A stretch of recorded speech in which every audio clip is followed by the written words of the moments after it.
At least उसको justify कर सकेंगे। ठीक है। आरिफ अब्बासी साहब, आपको तो बड़ी तवक्कुआत थी तहरीक इंसाफ से और तहरीक इंसाफ को सुप्रीम कोर्ट से, मगर अब जब पहली समाअत हुई हुदैबिया पेपर केस की सुप्रीम कोर्ट में, तो उसके बाद तो पीटीआई के लीडरान ने भी इल्ज़ाम लगा दिया नैब पे कि ये सारी मिली भगत हो रही है और नैब जो है हुक्मरान जमात है को साथ मिल गई है और शवाहिद और सबूत या तैयारी करके नैब पेश नहीं हो रही।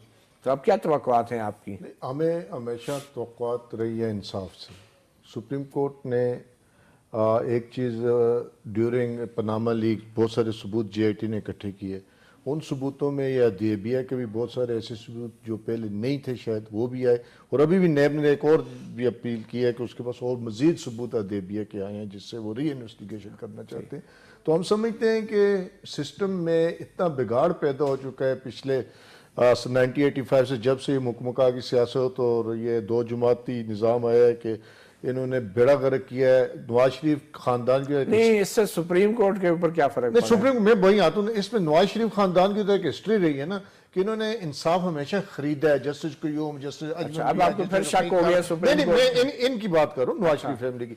अब सुप्रीम कोर्ट में जब नैब का वकील गया है तो एक लेमैन मेरे जैसा अनपढ़ आदमी भी ये समझ रहा था, देख रहा था कि वो उस तरह जिस तरह एक वकील तैयारी करके आते हैं, इस्तिगासा के वकील होते हैं, सरकारी वकील होते हैं, वो मुल्जिम के खिलाफ वो तैयारी हमें नजर नहीं आई। नो, अदालत के किसी सवाल को उनके पास जवाब नहीं था।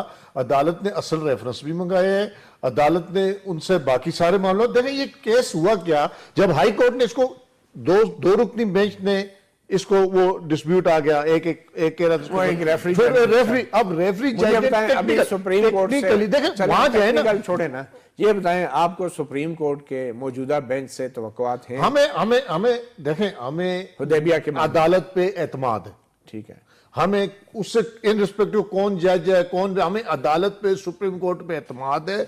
और इंसाफ वो सिर्फ टेक्निकलिटी पे नहीं होता, इंसाफ वो होता है जो नजर आए।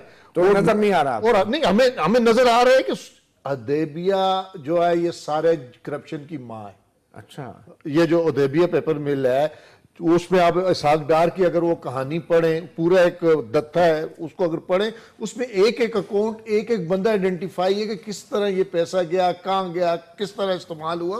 और फिर इसी पेपर पे आपको वो जो तौफीक का केस सारा, तो ये सारे केसों की माँ है। तो हम समझते हैं सुप्रीम कोर्ट को गहराई में जाके टेक्निकली नहीं, हकायक पे आप समझते हैं कि जनरल मुशर्रफ भी इस मुकदमे को, हुदैबिया केस को सियासी मकसद के लिए इस्तेमाल करता है? जनरल मुशर्रफ इस कौम का सबसे बड़ा मुजरिम है जिसने एनआरओ दे के मेगा करप्शन के केस अपने इख्तिदार के लिए इस कौम के साथ बेड़ा गर्क किया। तो हम तो कहते हैं जनरल मुशर्रफ भी ये इस हुदैबिया की वजह से नहीं, उसने और बड़े बड़े मगरमच्छ, बड़े बड़े जालिम लोगों को अपने इख्तिदार के लिए। और जब आप हुकूमत में आएंगे आप जनरल मुशर्रफ को भी नहीं छोड़ेंगे?